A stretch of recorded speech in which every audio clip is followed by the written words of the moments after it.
the Biden-Harris administration announced $190 million in grant opportunities for private forest landowners to address climate change.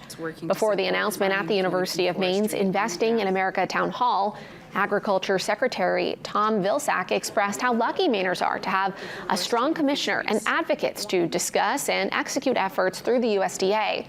During his speech at the Wells Conference Center, he said Mainers created awareness about multiple issues when it comes to the agriculture world. One example he used was PFAS. He said without the voice of Mainers, the country as a whole could have been behind on finding solutions to this ongoing problem. It was Maine that led the effort to begin the process of having a deeper and better understanding of precisely what we're dealing with here. It was Maine, as a result of its relationship and research efforts, that is allowing us now to begin the process of understanding essentially where is the PFAS and PFOS. The town hall was also an opportunity for Mainers to express what they believe the state could improve on.